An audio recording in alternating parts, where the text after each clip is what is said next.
La Patagonia es un lugar único en el planeta y un extraordinario laboratorio natural. Así lo confirma la ciencia, que nos da luces sobre la importancia de su biodiversidad, la interfaz mar y tierra y el aporte de las comunidades para enfrentar la actual crisis ambiental.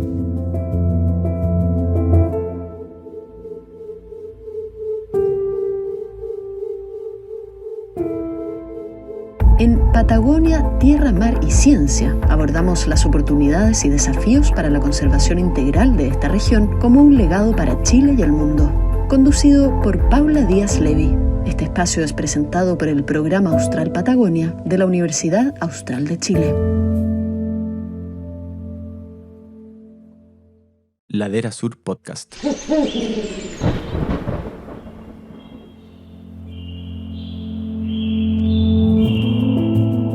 La Patagonia es un lugar único en el planeta y un extraordinario laboratorio natural. Así lo confirma la ciencia, que nos da luces sobre la importancia de su biodiversidad, la interfaz mar y tierra y el aporte de las comunidades para enfrentar la actual crisis ambiental.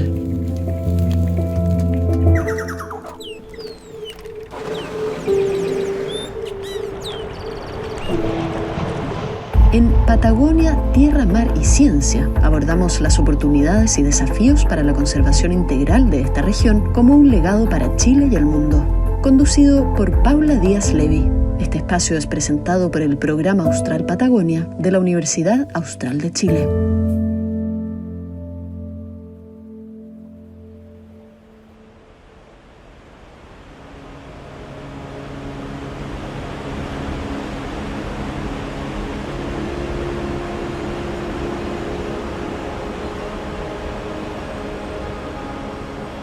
Nos volvemos a encontrar en Patagonia, Tierra, Mar y Ciencia, un podcast de Ladera Sur y del Programa Austral Patagonia que habla de naturaleza, comunidades, desafíos y oportunidades. La Patagonia se destaca por los gigantes de hielo, los ríos salvajes y las cuencas que no saben de fronteras. Sin duda, las reservas y ecosistemas de agua dulce que hay en esta región son de crítica relevancia, pero hoy están bajo constante amenaza por la acción humana y por fenómenos como la crisis climática. Por ello, hoy hablaremos sobre las reservas de agua y vida de la Patagonia chilena, donde abordaremos lo que tenemos que considerar para proteger estas contribuciones de la naturaleza. Para ahondar en este tema nos acompaña Ana Astorga, PhD en Ecología, especializada en Ecología de Arroyos de la Universidad de Oulu e investigadora del Centro de Investigación en Ecosistemas de la Patagonia CIEP en la región de Aysén. ¿Cómo estás, Ana? Hola, Paola, bien. También nos acompaña Brian Reed, PhD en Ecología Acuática de la Universidad de Montana, quien ha trabajado en conservación en Estados Unidos y que se desempeña actualmente como subdirector científico y también investigador del CIEP. ¿Cómo estás, Brian? Hola, muy bien, gracias. Para dimensionar la relevancia de las reservas hídricas de la Patagonia chilena, ¿cuáles son las singularidades o estimaciones que conocemos de sus ecosistemas de agua dulce? Ana. Mira, la mayoría del agua dulce de Chile está ubicada en la Patagonia o esta macrozona austral. Por ejemplo, en Patagonia tenemos uno de los lagos, del segundo lago más grande del continente, de los lagos más profundos del mundo. Por ejemplo, el lago O'Higgins es el quinto o cuarto lago más profundo del mundo. El lago General Carrera creo que es alrededor de los séptimo lago más profundo del mundo. Y en general, mucho desconocimiento de estos lagos, o sea, ni siquiera están nombrados en las listas de análisis de lagos mundiales. Entonces, son realmente, digamos, únicos a nivel mundial. Y por otra parte, quería también mencionar que, por ejemplo, el 84% de las lagunas y el 83% del área de estas está también en Patagonia. 75% de la escorrentía de los ríos a nivel nacional está también en Patagonia. 72% de los glaciares, 93% del área de los glaciares y 68% de la precipitación de Chile también cae en esta zona. En términos de singularidades, hablando de ríos solo sin tener represas grandes, es singular a nivel mundial. y no contar con todos los pequeños represas que también había hecho en otras partes del mundo durante su trayectoria de desarrollo a través de cientos y miles de años, digamos. Acá nos ocurrió. También agua de calidad altísimo, muy poco intervención en impactos a la calidad de agua, hablando hasta ¿cómo se dice? El airshed, el fuente de aire más limpio del mundo, porque se ha heredado por el Océano Sur acá. Y finalmente, hasta que el lago más transparente del mundo, creemos, es el lago Cochrane. Recién hicimos una prueba de transparencia de este lago, llegando a 41 metros, y el registro mundial es 43. Pero eso fue un registro hecho en otro lago hace mucho tiempo. Entonces, lo que tenemos acá es singular en casi todos los aspectos. Bueno, ¿y qué pasa con la biodiversidad? Porque ustedes también abordan eso en el libro que inspira este podcast, ¿cierto? Sí, eso fue el impulso principal para este capítulo del libro. Y hablar sobre la biodiversidad, pensamos que hay pocas especies realmente, pero lo que hay son singulares. Volviendo al tema del lago Cochrane, por ejemplo, hay especies de animales que tienen por dentro pigmentos fotosintéticos. Imagínate que tú tienes un panel solar, un huerto en su pelo para aprovechar la energía del solar, mientras que son animales iguales. Entonces, lo que hay son singulares. La lista de especies, por ejemplo, nuestra trata de esta lista más o menos 20 especies, pero todos son endémicos o restringidos a Chile, y casi todo está en alguna categoría de conservación, es decir, tienen amenaza, incluso algunas especies de peces que están en peligro de extinción. Por mientras, los anfibios, otro grupo de vertebrados muy importante para la conservación, casi la mitad de las especies que se encuentran en Chile se encuentran en esta zona también. Uno puede decir que el pico de su diversidad está más o menos en la zona del Diviano hasta Aysén. Entonces, no hay tantas especies, pero lo que hay es singular en términos de endemismo, su rango en general. En muchos casos los anfibios, hay varios ejemplos que son conocidos por un lugar solo en esta región, por ejemplo en Puerto Idén o otro en La Tapera, en Cisnes, un lugar en el mundo. Entonces, eso más que todo para caracterizar la biodiversidad pobre en términos de especies, pero lo que hay tiene mucho valor. Por otro lado, existe mucha preocupación en la ciudadanía por los gigantes de hielo, ¿no? De hecho, los glaciares en la Patagonia alcanzan su mayor extensión continental, pero en las últimas décadas han experimentado importantes retrocesos y pérdidas de volumen. ¿A qué se debe esto y cuáles serían las consecuencias en el corto, mediano y largo plazo? Brian. Bueno, el pregunta clave, yo recuerdo desde un taller en mi primera semana acá en CIEP hace casi 15 años, y un experto desde otro país estaba no preguntando, pero exigiendo cuánto tiempo más tenemos para los campos de hielo hasta que se acaban todo. Y nadie tenía respuesta.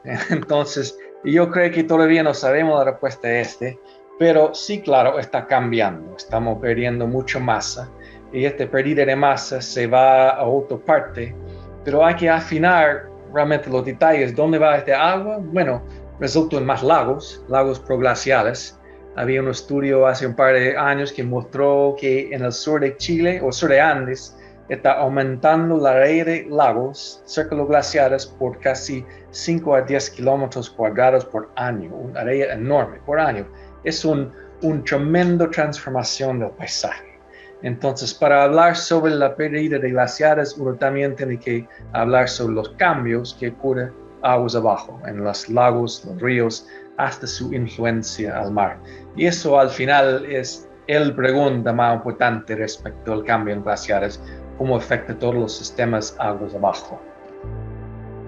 Históricamente, hace 100 años, digamos, escuchando las historias de los pobladores, actualmente nos cuentan cómo era la vida acá y cuando llegaron ellos, cómo tenían que cruzar los ríos a caballo, o cómo desde un punto a otro se demoraban varios días porque era complejo, estaba lleno de mallines, había que cruzar ríos que de repente crecían y se quedaban aislados a un lado, tenían que esperar varios días, o por ejemplo en algunos casos navegar los lagos con botes rústicos. Entonces era un paisaje bien desafiante para los pobladores de acá, de la región de Patagonia.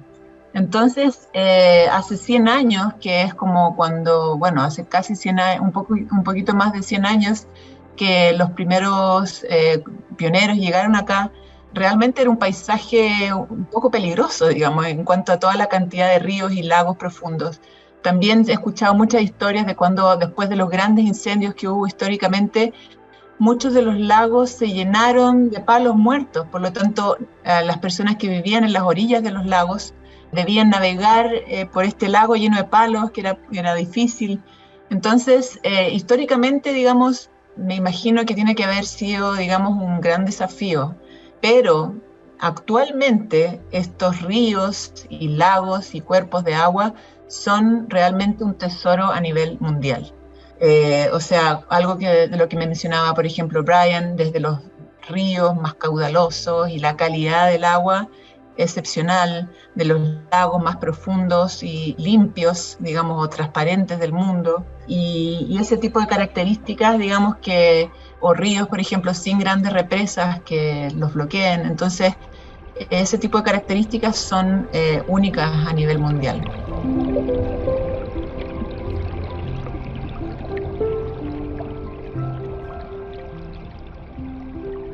Y bueno, ¿y de qué manera las cuencas nos unen con Argentina? Si nos puedes contar un poco del aspecto binacional. Mira, las cuencas de la Patagonia la mayoría son binacionales, por lo tanto, compartidas con Argentina. Y esto es un aspecto clave que siempre tratamos de subrayar, que cuando se habla de conservación de ríos o de cuencas, tenemos que apuntar hacia una gestión binacional, porque, por ejemplo, muchos de las cabeceras de las cuencas más grandes están justamente en territorio argentino. Por lo tanto, por la forma natural que tienen las redes de los ríos, todo lo que ocurre en las partes de arriba afecta a las partes de abajo. Por lo tanto, cualquier impacto en las partes, por ejemplo, en las cabeceras que están en territorio argentino, en algunos otros momentos van a afectar también los ríos más grandes y también, digamos, de ahí hacia abajo. Es una cadena de influencia por la forma natural que tienen los ríos. Bueno, respecto a cuencas binacionales, es obvio que es una cosa que hay que hacer junto con Argentina en términos de planificación y uso de recursos hídricos y también para la biodiversidad. Y para nosotros eso es algo tan básico porque podemos ver dónde viene el agua y dónde va, pero por otra parte, esta iniciativa de conservación en la Patagonia, digamos, se trata más que todo de Chile. Y igual conozco otros ejemplos en Argentina que hablan de Patagonia, pero solo Argentina. Yo creo que hay que romper esta barrera y hablar sobre esfuerzos, trabajos binacionales realmente. Otra parte de eso, respecto a la biodiversidad, es interesante hablar sobre los peces. Según entiendo yo, la mayor biodiversidad de peces nativos en Patagonia es la cuenca Bácar, y eso se debe al hecho que Bácar es una cuenca que pasa por la cordillera. Entonces, y antiguamente, cuando los glaciares fueron más grandes y el agua fluyó hacia Atlántica, en un momento se capturó este drenaje y fluyó al Pacífico. En este mismo periodo se capturó peces con origen de Argentina. Eso incluye, por ejemplo, una especie de bagre. Fue desconocido hasta que los estudios, por ejemplo, de impacto ambiental del proyecto de Hidroaicén encontraron esta nueva especie de bagre en la cuenca Bácar, y eso probablemente vino desde Argentina originalmente. Anteriormente Ana nos comentaba sobre esta relación más o menos antigua de las comunidades locales con los ríos, con estos grandes cuerpos de agua que implicaban, por supuesto, una serie de desafíos, pero actualmente, ¿cuál es el vínculo que tienen las comunidades locales con el río, con las actividades socioeconómicas, entre otros aspectos? Me parece que en general, digamos, bueno, obviamente que los lagos y los ríos y los glaciares son muy explotados turísticamente y cada vez más. O sea, yo llevo casi 10 años acá en la Patagonia y veo cómo, digamos, en Aysén ha aumentado muchísimo año a año la cantidad de turistas que llegan a a ver estos lagos grandes, el lago General Carrera, las capillas de mármol, los glaciares. Y por otra parte, creo que bueno, durante los últimos años ha aumentado mucho el interés, tal vez más económico, pero por otra parte, siendo un paisaje dominado por agua, empiezan a haber muchos cambios. O sea, las personas empiezan a hablar sobre que la vertiente que tienen al lado de su casa se seca por primera vez en su vida. O, por ejemplo, que el caudal del río está claramente mucho más bajo durante los últimos años. Ese tipo también de comentarios se han ido haciendo mucho más frecuentes durante los últimos años. Y por otra parte es interesante, bueno, esta relación histórica también, siempre yo me pregunto, yo soy nadadora de aguas frías, o sea, me encanta ir a nadar a los lagos, y me llama la atención que casi muy pocas personas saben nadar acá en la región. O sea, mis vecinas campesinas se criaron a la orilla de los lagos y no saben nadar. Entonces hay todo también un respeto y como un miedo todavía. Existe ese miedo como de histórico, digamos, de estos cuerpos gigantes y fríos de agua. Ana empezó a nadar en los lagos y unas personas acá vieron y dijeron que ¿por qué no hago eso también? Entonces, en el último año, yo creo que justo con la pandemia empezó a formar este grupo de mujeres llamado Las Huillinas, que hacen natación organizada en los lagos acá. Bueno, las Huillinas somos un grupo de mujeres de distintas edades que a veces nos juntamos a nadar en los lagos, del lago Atravesado, lago Elizalde, los lagos grandes, y la verdad que tratamos de no parar, ni siquiera en invierno, aunque sea por un ratito nos metemos a nadar, y hay de distintos niveles, o sea, como nosotros a veces llamamos, algunas nadan como mamis y otras nadan como más deportistas, pero digamos lo pasamos bien, nos juntamos un grupo de mujeres, disfrutamos de lo terapéutico que es el agua y del paisaje también que uno ve estando dentro del lago y también en la orilla antes de meterse. Qué interesante eso, porque es otra forma de vincularse con estos ecosistemas, ¿cierto? Que no es menor, digamos. O sea, mucho se habla de esta especie de divorcio que el humano ha tenido con el resto de la naturaleza, siendo que somos parte, y eso es muy importante. Y también es importante cuando se trata de las presiones y amenazas, ¿o no? ¿Qué está pasando actualmente con las cuencas, ríos y glaciares en la Patagonia? ¿Qué presiones o amenazas están recibiendo? Muchos de los lugares donde nosotros trabajamos, que son por lo general cuencas un poco más chiquititas, están actualmente siendo amenazados por caminos madereros que entran extracción de leña.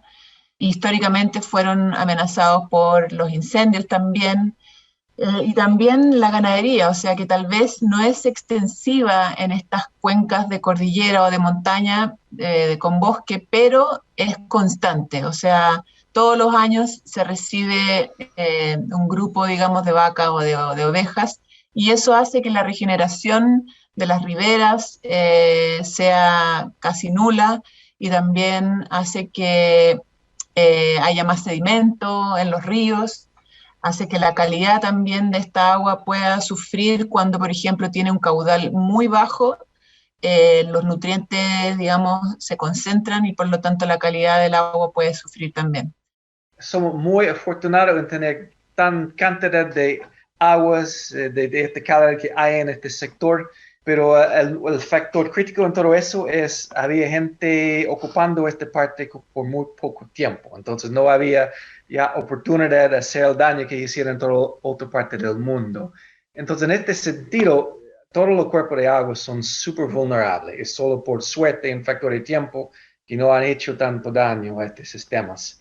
Y por otro lado, los ríos especialmente y los sistemas dosicuícolas son mucho más difíciles de conservar que la tierra, que se esté comparado con sistemas terrestres, donde los parques y reservas son el mecanismo principal. Para los ríos no funcionan completamente, necesitamos otros elementos. Necesitamos proteger el borde de los ríos de vegetación natural, necesitamos proteger los fuentes donde nacen los ríos, los arroyos pequeños, las alturas son la parte más vulnerable de los sistemas dosicuícolas al cambio climático y al cambio de uso del suelo. Entonces, en este sentido, necesitamos una larga lista de herramientas y iniciativas para proteger sistemas dosicuícolas, mucho más complicado que el sistema terrestre. Un ejemplo puede ser ríos salvajes, una propuesta que está en primera fase de desarrollo acá en este país. ¿Te refieres a la ley de ríos salvajes? Sí, eso. Claro, y eso es súper interesante lo que acabas de mencionar porque en general, claro, a veces estos límites de superficies protegidas no funcionan para todos los tipos de ecosistemas o procesos que ocurran en la naturaleza, ¿cierto? Pasa con el tema de los ríos y las cuencas, o sea, y ustedes lo decían muy bien anteriormente, si algo ocurre en la cuenca que está en el lado argentino, aguas abajo va a influir igual, ¿no? Desde la cordillera o desde las cumbres hasta los fiordos, normalmente el agua se tarda más o menos como 1 o 2 días en pasar. Pero muchas de estas cuencas en Patagonia tienen lagos grandes que interrumpen, digamos, digamos, están en las partes intermedias de las cuencas y hacen que el tránsito del agua sea mucho más lenta. Mientras, por ejemplo, se puede retrasar por 1 semana, 1 mes, o incluso centenas de años en algunos lagos más grandes. Eso también hace que, por ejemplo, los lagos sean mucho más vulnerables a cualquier cambio en uso de suelo, o lo que ocurre en las riberas del lago va a ser mucho más difícil de, digamos, corregir a largo plazo que, por ejemplo, un río que está constantemente fluyendo y como renovando el agua, digamos. Entonces, una de las medidas importantes que debería tomarse como casi inmediatamente, ahora que estamos viendo gran incremento de parcelaciones, de ventas de terrenos a la orilla de los lagos más grandes y también expansiones de las zonas urbanas, es protección de las riberas. O sea, una franja, digamos, de, no sé, 100 metros, por ejemplo, que proteja cada uno de los ríos, o una franja que proteja y haga un buffer de los químicos o materiales que pueden llegar al lago. Entonces, por ejemplo, una área de protección alrededor de todos los lagos. Esas medidas simples pueden ayudar mucho. Como propuesta de protección de ríos salvajes es más o menos una extensión de eso, para proteger el borde de los ríos, sistemas que son lineares y no caben completamente dentro de los parques. Eso fue un mecanismo para adaptar la idea de parques y reservas a los ríos. Y no es perfecto, pero eso sería un tremendo avance para Chile, tal propuesta de ley. Por ejemplo, en nuestro grupo de investigación en sistemas dulceacuícolas hicimos un mapeo de dónde van quedando las cuencas de bosques intactos en Patagonia, que tal vez ha sido la discusión en algunos otros capítulos, pero muchas de estas áreas de cuencas de bosques intactos en Patagonia están fuera de la red de áreas protegidas actualmente. Por lo tanto, una gestión de estas áreas, por ejemplo, una petición de bienes nacionales, sería interesante para la protección de los arroyos de cabecera, o sea, las partes altas, proteger las partes altas de las cuencas haría una tremenda contribución para proteger la calidad y la cantidad del agua aguas abajo. También, bueno, por otro lado, lo que hablábamos del borde ribereño, de los ríos y de los lagos, también, por ejemplo, podría ser comprender mejor la biodiversidad y cómo está distribuida en las cuencas, cómo ciertas partes de las cuencas pueden actuar también como refugio en base a la ausencia de especies invasoras como los salmónidos, y en general también preservar el régimen natural de la variación de los caudales. Ayer en un congreso de parques mencionaba Andrés Díez de Puelo, Patagonia, que ellos están buscando esta herramienta que se llama reserva de caudales, lo cual puede ser también una herramienta para reservar, digamos, el flujo natural de estos ríos. Otra manera de resumir eso, pensamos en todas las vulnerabilidades que existen para sistemas dulceacuícolas, ríos, lagos, que no son tan relevantes para sistemas terrestres. Entonces, hablar sobre la cabecera donde nacen los ríos son vulnerables. Entonces, necesitamos mecanismos para proteger ellos como incentivos o propuestas de cambio de designación de bienes públicos. Otros serían el borde ribereño de ríos, entonces ríos salvajes y incentivos para proteger el borde del río. Régimen de caudales, necesitamos más eficiencia para el uso de agua, reserva de caudales, este tipo de propuesta. Para humedales, otro punto de vulnerabilidad, la ley de humedales no urbanos, porque la ley de humedales urbanos es un buen avance, pero en mayor parte no es muy relevante para esta zona. Necesitamos algo más comprensivo acá. Y como mencionó Ana, una de las amenazas más importantes que está más o menos bajo el radar a los sistemas dulceacuícolas son los invasores, especialmente los truchas y salmones, que ya están acá, van a quedar acá, pero desplazan los nativos, el patrimonio natural acá, y hacen muchos impactos a toda la biodiversidad nativa.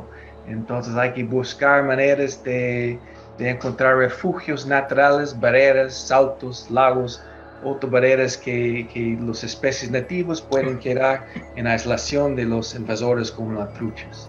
Y al final es una combinación de todas estas escalas e iniciativas, si bien al lado público o incentivos privados, para realmente efectivamente proteger los ríos. Es bien complejo. Es bien complejo, pero justamente en Chile nos encontramos en un contexto de múltiples crisis, incluyendo, por ejemplo, la crisis hídrica que se nota, por ejemplo, mucho en la zona central, ¿cierto? Pero en ese contexto, ¿cuáles son las expectativas de ustedes? ¿Tienen esperanzas de que se va a lograr un avance en la protección de estas reservas de agua de la Patagonia? Sí, tenemos mucha esperanza y en realidad ese es el motivo de despertarse cada día. Es nuestra pasión por los ríos, o sea, y por los lagos y por las aguas en general. Y es también, digamos, algo desafiante porque si uno compara esta región de Patagonia, comparado, por ejemplo, con áreas similares, por ejemplo, uno puede pensar Nueva Zelanda tiene características similares de montaña o de topografía, de bosques, de especies, y la Patagonia es 3 veces más grande que la área de Nueva Zelanda. Sin embargo, en Nueva Zelanda existen muchísimos especialistas, por lo menos 64 especialistas que han contribuido a un libro que se llama Las aguas continentales de Patagonia, o sea, de Nueva Zelanda. Sin embargo, acá en Patagonia somos pocos, con 2 manos ya nos contamos a todas las personas que estamos trabajando en investigación de sistemas dulceacuícolas. Por lo tanto, sí es un desafío, pero es también muy interesante por todos los ecosistemas desconocidos y todas las cosas que uno puede ir aprendiendo en el proceso.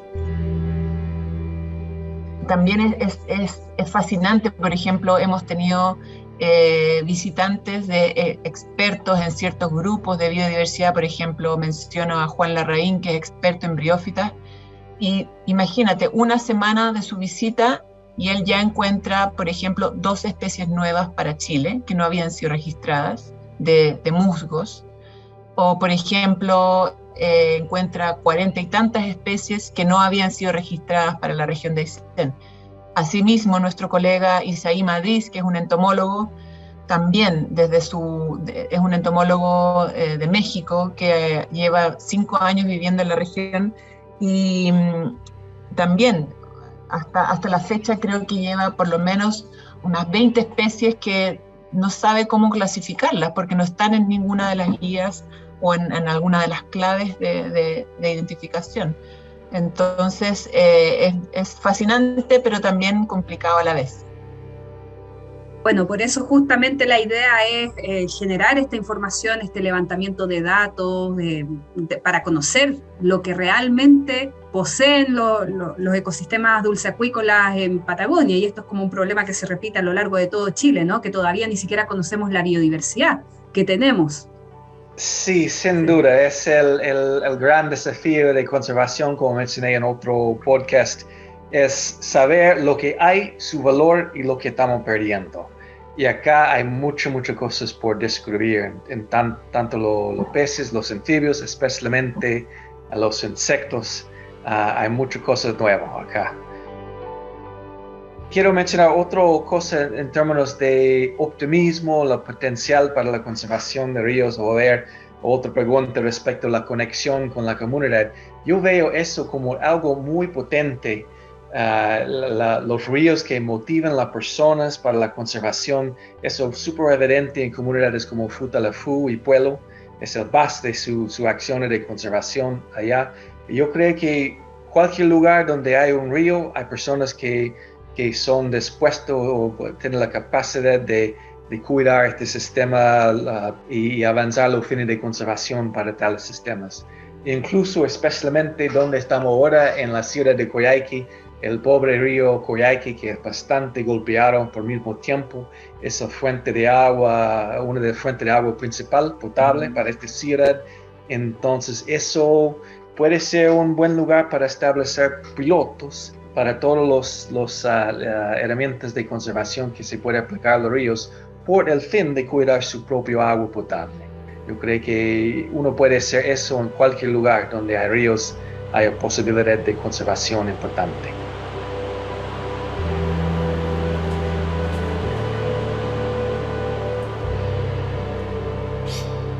Hemos llegado al fin de este capítulo, pero no podemos irnos sin agradecer a Ana Astorga, Brian Reed y a cada una de las personas que nos acompañó en esta ocasión. Por supuesto, las conversaciones sobre la Patagonia no terminan aquí, porque seguiremos hablando sobre las áreas protegidas y cómo pasar del papel a la acción, la Patagonia ancestral y lo que falta proteger en tiempos de crisis ambiental. Si te perdiste algún capítulo o quieres repetirlo, no dudes en escucharlos en Spotify. Nos vemos.